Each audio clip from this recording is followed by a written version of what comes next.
Best पतसंस्थेच्या निवडणुकीमध्ये आता राजकारण तापलेलं आहे। आमदार प्रसाद लाड यांनी उमेश सारंग आणि सुहास सामंतांवर गंभीर आरोप केलेले आहेत। दोघांवर संयुक्तपणे जवळपास 24 कोटींचा भ्रष्टाचार केल्याचा आरोप त्यांनी केलाय। बेस्ट पतसंस्थेचा पैसा हौसेमौजेसाठी उडवल्याचा लाड यांचा आरोप आहे।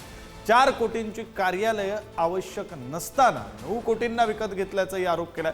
6 कोटींचे बंगले 24 कोटींना वाढीव दराने घेतल्याचाही आरोप आहे।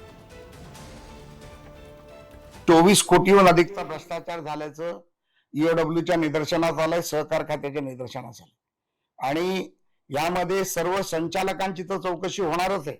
आणि उमेश सारंग जे संस्थेचे पतसंस्थेचे शिवसेनेचे अध्यक्ष आहेत आणि बेस्ट कामगार सेनेचे अध्यक्ष श्री काका सामंत यांची देखील चौकशी झाली पाहिजे, ही माझी प्रामुख्याने मागणी आहे। आणि गोरगरीब जनतेचे ज्या पद्धतीमध्ये पैसे खाले गेले ते खाल्लेल्या पैशाचा सुगावा लागला पाहिजे आणि दोषींना शिक्षा झाली पाहिजे आणि माझ्या कामगारांना न्याय मिळाला पाहिजे, ही माझी आपल्याकडे मागणी आहे। कर्मचारी 35,000वरून 22,000वर आलाय, त्याची काळजी घ्या ना। तो परत हे आला पाहिजे त्या याच्यावर। बेस्टच्या बसेस 4,000वरून आता फक्त 300वर आले। बेस्ट संपत आलेली आहे। आपण घरं देतो म्हणताय आपल्या भाषणामध्ये, कोणाला घरं देणार? बेस्ट संपली, कामगारच उरला नाही तर आपण घरं कोणाला देणार?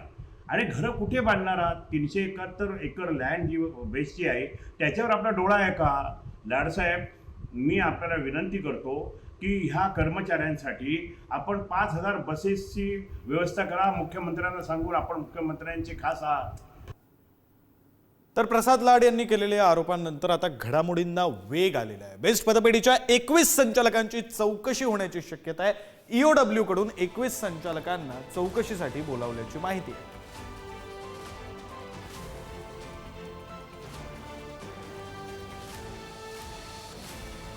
Thank you.